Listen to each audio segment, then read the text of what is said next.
and welcome to Learning Music with Pat. You know, I've been amazed over the years that I've played musical instruments at the number of my friends and the people that I have met that play multiple instruments. They play a lot of extra instruments. They started off as one and then they just continued to get more and more instruments and play them. And I myself am an example of this. I have approximately 180 instruments in my collection, although I really need to take another head count because I'm not sure of the exact number I have now. And I brought a lot of them in.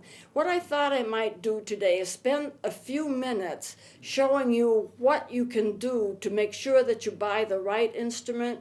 If you want to add instruments to your collection, more power to you. I think the more the merrier. Obviously, I must think that way since I have so many. But what kinds of instruments should you choose? How should you choose an extra instrument? Or should you just get a backup instrument in case yours fails? I know I helped out with a music school for 2 or 3 summers, and I know that a lot of students there, and they were teenagers, and they were very serious music students, and they usually brought 2 or 3 instruments with them. If they played flute, they usually had 2 or 3 flutes, because we were always repairing flutes. They were always getting out of adjustment. They're kind of a delicate instrument, but they had more than one, so in case one failed, they had another one that they could rely on. My rule of thumb is this: if you are a serious music student, if you're playing in an orchestra or a band or other musical group that meets regularly, if you're planning to play several times a week, and if you're just going to be doing a lot of music in your life, it might be wise for you to get a backup instrument. If you're playing flute, get another flute. And it's not like you have to pay a ton of money for each flute. You start off with a basic model of an instrument, and it's a good quality instrument, but if you can afford it, and certainly I'm not mandating it, but if you can afford it, if you can add an extra instrument in case yours needs repair. Now, a lot of instruments will last for years and years and years because if you take good care of them, they are long lasting. But like anything else mechanical, they do require repair. And what do you do if you're supposed to do a concert and you have an instrument that's out for repair? You need to have something to replace it. But for other people, they just want to add more instruments to their collection and they want to play more instruments. There may be some rules of thumb that I can share with you to make their experience with different instruments a success. I'll start off with telling you what not to do. I'll show this to you. This is a trombone mouthpiece. Mouthpieces on the brass are not the same as mouthpieces on woodwinds. On the brass, they have kind of a bell shape. If I put it upside down, you can see that. A bell shape, and of course there's the opening here and a hole, and then you just put it right into the instrument. If you are playing woodwinds, you should not play brass. If you are playing brass, you should not play woodwinds because the embouchure is all different. Now, I've talked to you a little about the embouchure. The embouchure is the way that the mouth and the muscles of the mouth tense up and contract in order to play an instrument. It takes a long time to develop an embouchure for a particular instrument, no matter what the instrument is. The clarinets and the saxophones have a mouthpiece, and I've shown this before, but let me show it again. With this kind of a reed, there's a vibrating reed, and this is what the mouthpiece looks like. And of course it goes into your mouth, and you can get a squealing tone out of there. It goes into your mouth about a third of the way. Your lower lips go over your lower teeth. Your front teeth on top go right on the instrument. You kind of squeeze up the sides of your mouth, and then you play. Now, when you are attaching this to an instrument, you can get the various tones. This is, however, the vibrating reed, which creates the music. You do not have, I'll put the cap back on just to protect it. You do not have anything like that with the brass. The brass does not go in your mouth. It goes up to your mouth and sets on your mouth. And I don't play brass instruments, but from what I understand, your lips are covering both sets of teeth,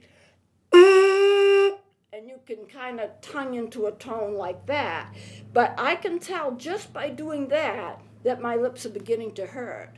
Why? Because I've not developed any kind of an embouchure for brass instruments. It is an entirely different embouchure that you use with these two sets of instruments. If you want to play a brass instrument and you're used to playing woodwinds, if you're serious about it and you practice a lot, you will so weaken the embouchure for the woodwind instruments that you won't be able to play them well.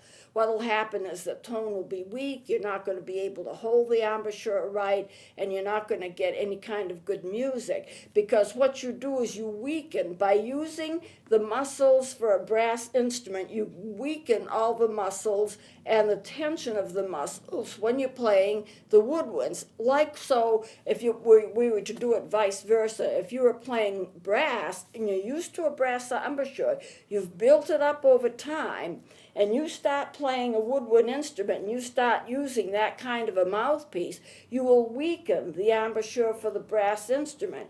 And it's like going back to square one. Unfortunately, we're not made with rubber lips. And so we can't just play anything. We have to make our choices. Otherwise, our lips will be weak and we won't be able to make a sustained tone. You won't have any trouble if you're playing the woodwind instruments in playing these other instruments. I'll show you their mouthpieces. Maybe I should take them one at a time. You've seen some of these before. A penny whistle, this is the mouthpiece. Very much like a recorder mouthpiece, it has a little slant called the labium. You have the little square, which is vacant, which is called the window. You have that little slit that you blow through, and it's just as easy as pie to do that. And it's not a problem at all.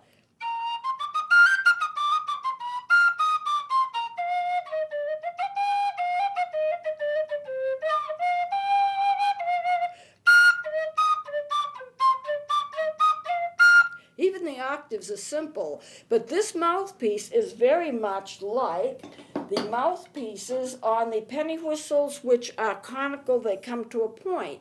It'll have a softer tone, but you won't have any trouble playing it. The mouthpiece is a little smaller, but the same general shape, the same square, the same slant labium, and so here we'll play it.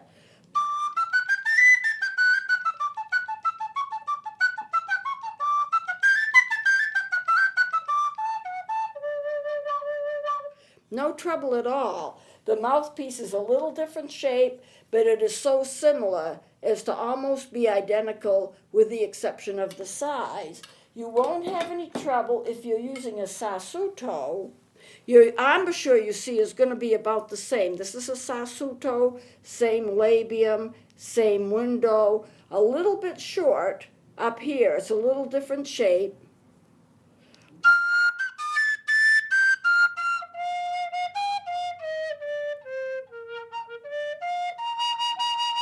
Not hard at all. That's the sassuto. And of course the recorders, I guess I'll use this one. With the traditional mouthpiece, the block, I've explained all of that, the labium, the window, and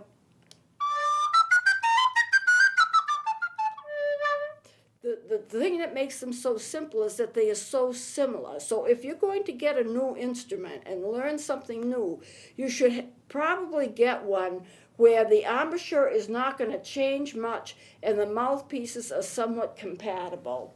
People who play saxophone, and I do, it's actually my main instrument, usually play clarinet and flute as well because they're just similar. They're both woodwinds. They're all woodwinds. And a lot of people who play one woodwind instrument will play all of them. Oh, I forgot to show you. There are two here I don't want to forget. This is a wooden plugged Fipple mouthpiece on a Clark's conical flute. The name is longer than the flute. A wooden plugged Fipple mouthpiece conical flute. And it is actually a type of penny whistle. And here again, if you look at the mouthpiece, it's very similar to the others except for this wooden plug. So I'll play this for you as well. Just a couple of notes here.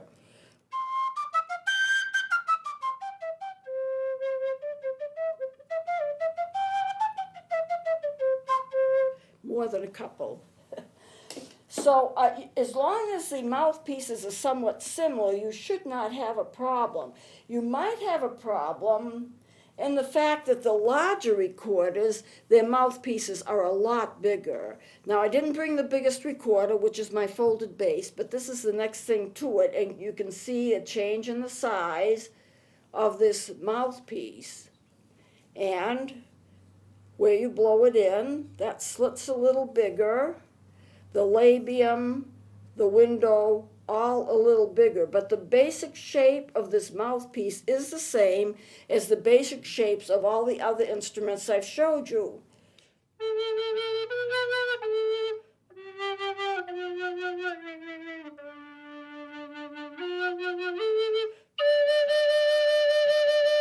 By the way, a lot of these instruments are voiced. The larger ones and the wooden ones actually have voices. This one would be more like an alto voice. It is considered to be a tenor, but it has that alto kind of quality. And if an instrument gets really old and needs repair and it's not sounding that well, you can revoice some of those instruments, usually the wooden ones. Now, you might have trouble, so you're not going to have trouble with that because the embouchures are all compatible. What you might have trouble with is when you play the flute, because the flute's mouthpiece is altogether different. Instead of blowing in on a fipple mouthpiece, you blow across a tone hole, and you might have some trouble adjusting from that first type of mouthpiece, the fipple mouthpiece, to the tone hole.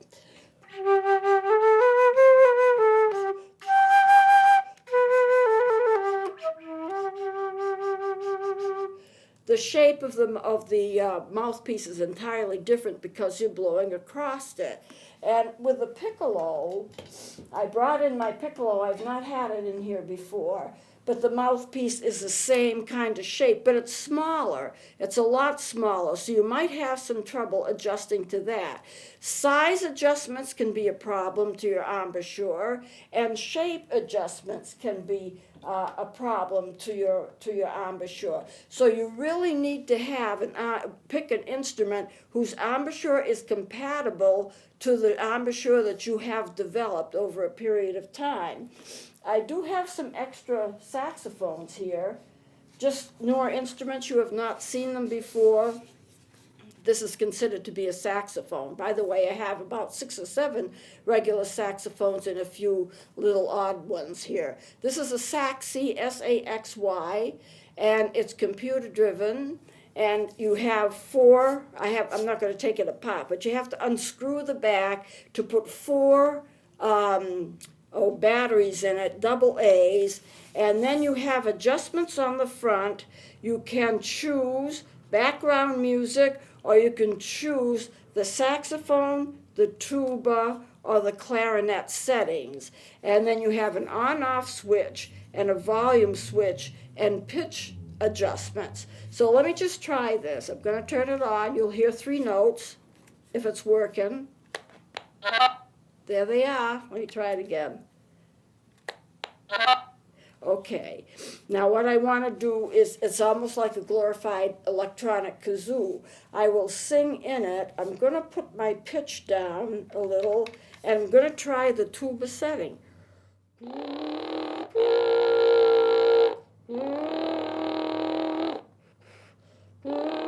If I try the saxophone setting,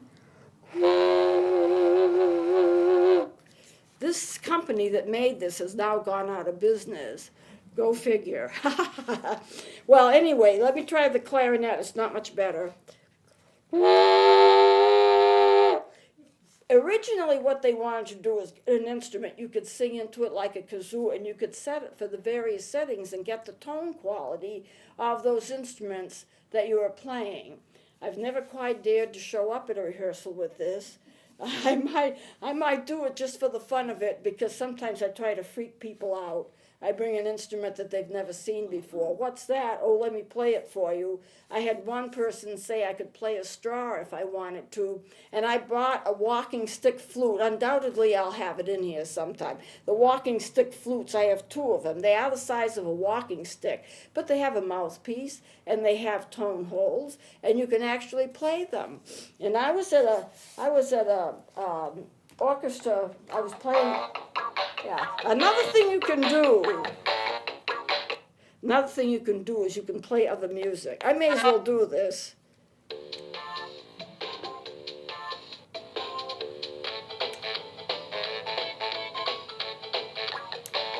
That's what I started with. Is it any wonder this didn't really take off? But I was in an orchestra, and I had a walking stick flute, and the thing is like yay long. And I put it up, and I played it. And somebody yelled out, "She's playing her cane." And I had a good laugh over that, as did everybody else. This is a regular instrument that they still sell. It's called a Maui Zafoon. It is considered to be a type of bamboo saxophone. I put a reed on it. This bamboo saxophone, you're supposed to be able to stick it in your purse or backpack or something and just take it and play it.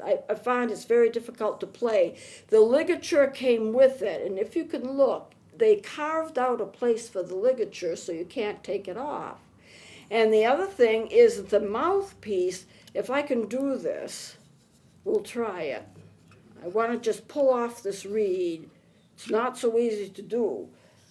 There. The mouthpiece has been carved into the instrument. So it's not a regular mouthpiece that you can adjust and put it on and take it off and adjust where it is. And this ligature is like a permanent fixture. The ligature is a normal ligature with the two screws. That hole is much larger than a normal mouthpiece would be.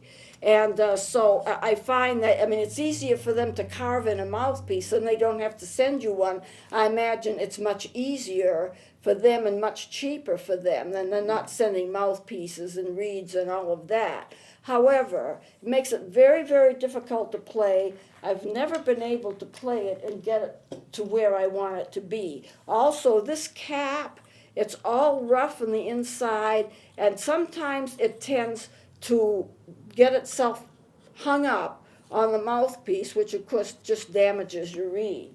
So they do sell them, and I had a little piece of wood just fall off. It's just one of those little things in the inside. Here's another bamboo instrument. I like it better, but it has some of the same disadvantages. Here's the cap to it. Whoops. Put this right there so I don't lose it. It's an actual bamboo saxophone, the shape of a saxophone, a little smaller, but it may actually be about the same size as my curved soprano, because they're very small. And they have taken layers of bamboo and wrapped them around to make the bell and also the parts of the instrument. It's actually quite nice looking. It's based on the same simple as a basic principle as a recorder. It has your tone hole in the back. It has your 6 holes in the front.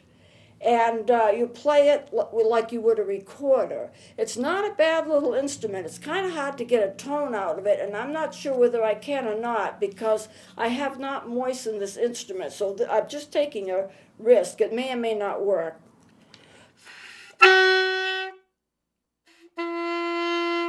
I think that if I work with it enough, this is on a dry reed, but it does play, as you can see. If I moisten the instrument and work with it enough, I'll be able to play it like another recorder, and that's what I think that I'll do.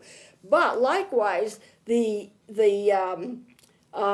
mouthpiece is carved into the instrument. I like a separate mouthpiece. It's much easier to work with. You can adjust it, you can twist it, you can pull it in and out to help with pitch, you can adjust the reeds to it. You really can't do it with these where the mouthpiece has been carved in. And you see this is a 1 screw ligature. I like the 2 screws much better. It's made out of leather. It's not a regular ligature like the other instruments have or like these mouthpieces here have. But it is very playable. And now that I've had success in a couple of notes, I think I'm going to pursue this further, see who I can freak out with it. It's a nice little instrument. I have not seen people buying them. I haven't seen them advertised. I think they're not making them anymore, but they are a nice little instrument and they do play. So I like that. Now if I can put on a cap, well, I'll just stick it down here. I've got one more that you haven't seen. That's a saxophone. This one does not play, but it used to. It's actually an electronic saxophone. It was not meant to be a toy or a novelty item. It has a computer in it. You can take out the batteries. There's a little place here, and it has a couple of AA batteries when you want to use it. And you can set, you have you have the power on, and you have different settings that you can make, pitch and volume settings, and then these keys would be just like piano keys, like the black and the white piano keys, and you could play up and down a scale. Well, it started to eat batteries on. I tried playing it, and it worked. But there were 2 disadvantages had. It ate batteries, and the other thing is, every time you played a note, if you repeated it, the pitch got higher and higher and higher. So eventually, you weren't playing the note that you started with. You were playing a completely different note because it was always going up in pitch. So it didn't work out that well, but it is considered to be, or when it was sold, it's considered to be a legitimate instrument. So a lot of people buy a lot of different instruments for whatever purpose, and it's a lot of fun to do, but I really think if you're going to buy an instrument, it needs to be an instrument that's based where you won't have to change your embouchure much or weaken your embouchure to play it. That's the advice that I would give.